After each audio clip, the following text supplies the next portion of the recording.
28 kitapta 28 деп тұр, иә? Және ғаламторда 54 деп тұр. Жақсы. Тағы кім айтады? Айта ғой. Сол 28 елдерде ол 56 күміс пен алтын қазақ халқының палуандары. Бұл және қажылқан болса, ал астында тұрған өкілдер кімдер екен?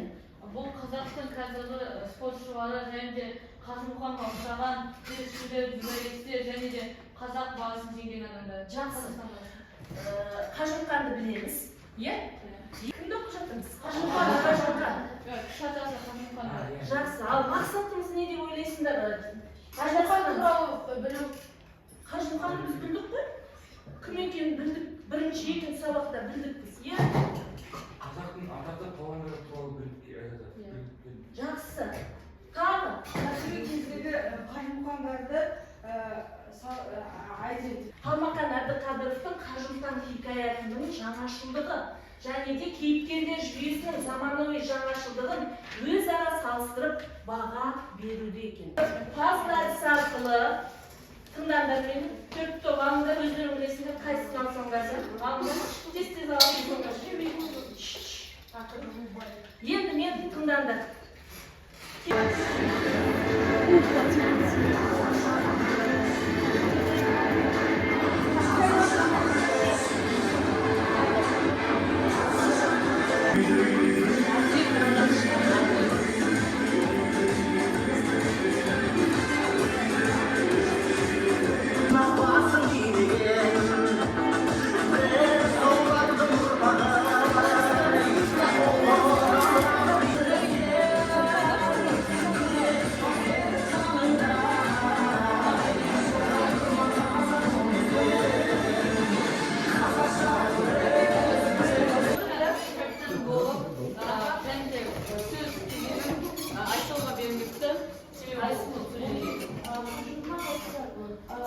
Атпен бірге Анден тобын құрай алмаса жақсы болды уақытын.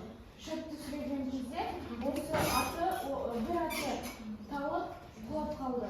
Парижде себебі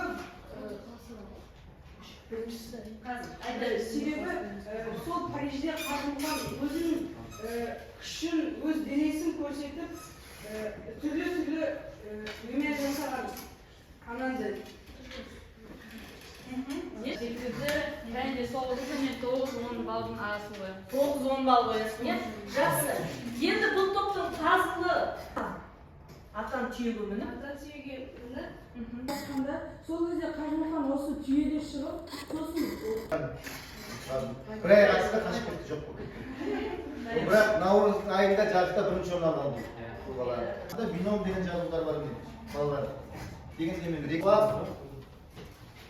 Ол танау. Кетіп өтті балалар. Чаш өтші. Енді мойынға 1, 2, 3, 4, 1, 2, 3. Енді айландырам. 1, 2, 3, 4, солға. 1. Қаламызда қаттықлай басамыз. Енді оң сол жақта басамыз.